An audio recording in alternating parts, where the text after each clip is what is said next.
Hi mga Cho! For today's video, another day, another mini vlog. Ngayong araw na nga ito, samahan niyo akong gumawa ng 3D ni Minnie Mouse. Gamit yung fondant natin. Syempre, this is my first time, kaya huwag kayong mag-expect.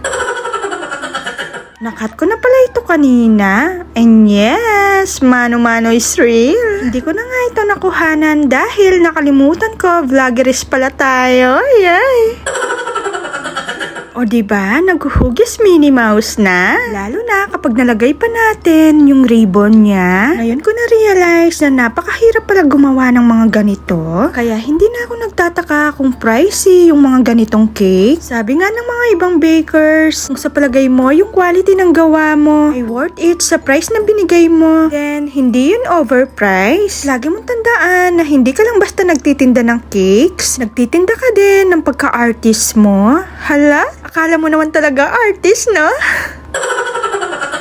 Kidding aside, pero totoo po talaga yung sinasabi ko. Yung mga ibang customer kasi na mamahalan sa ibang bakers sa cakes nila. Para po sa kaalaman ng lahat, depende po kasi yan yung mga presyo sa mga cakes na pinapagawa nyo. Bago ko ituloy yung mga sinasabi ko, tignan nyo muna yung ginagawa ko. Tatawa nga ako sa part na to kasi tinry kong kilayan si Minnie Mouse. Tignan nyo naman yung kilay ni Minnie Mouse. Ipakapalya dyo. Naglupa ya tuloy Madam Kilay. Hindi tuloy pantay yung kilay ni Minnie Mouse. Hindi ko na nga kinapalan yung isa dahil ayokong magmukha siyang Madam Kilay. At least sa susunod, alam ko na. Sunod naman natin kinulayan yung bibig niya. Wala pa kasi tayong brush, kaya ito na muna yung ginamit ko. Bumalik naman tayo sa sinasabi ko kanina. Yung ibang customer kung namamahalan sa cakes mo, depende po kasi yan sa detalye ng cake. Magkaiba-iba po kasi ng presyo, sa sizes, yung mga design na ipapagawa nyo, yung details ng cake, at dun po sila nagbabase. Natandaan ko nga sabi nung isang baker, if namamahalan daw ang customer, it only means hindi sila yung target market mo. Remember, there is no such thing as overpricing. It is just out of their budget. Ganun lang kasimple yun. Kaya mamahal naman ng mga ingredients ngayon, alangan naman yung ibagsak presyo,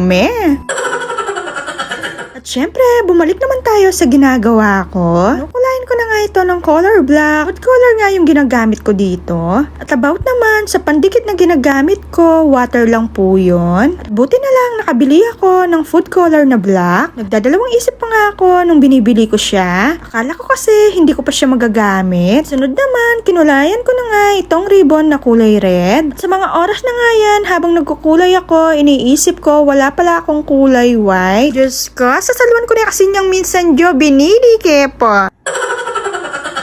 Buti na lang mapamaraan tayo, no? Bigla ko ngang nakita itong fondant na kulay white. Kaya naman, kumurot ako ng konti at binilog-bilog ko ito na parang kulangot. Charis! Pagkatapos kong bilugin, pinisil ko para mag-flat ya jo at maging yung bilog. Pagkatapos, habang basa pa itong ribbon, ilalagay na natin. O, diba? Hindi na natin kailangan maglagay ng tubig dahil basa pa itong nilagay nating food color. Kaya naman, dumidikit pa yung fondant natin. Diyos ko, ring manok yan o, Diyos, sinawang gaking mayari, kukokokokla pa rin. Kaya wag na kayong magtataka, Jo. Every time magpa-voice over ako, may maririnig kayong mga manok. At eto na nga yung naging outcome.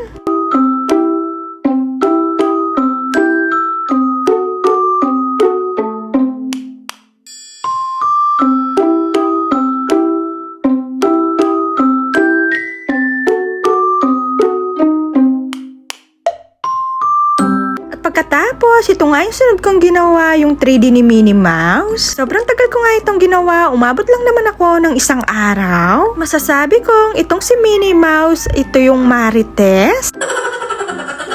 May pakapalya kasi as book, Jo. Yay! Pero okay lang yan dahil first timer pa lang. Habang tinitigan ko nga si Marites Mouse, si Minnie Mouse. Parang may kulang. Ikaw, Diyos, sa tingin mo, anong kulang kay Minnie Mouse? Paki-comment naman dyan sa ibaba para malaman ko. That's it. Thank you for watching. Bye!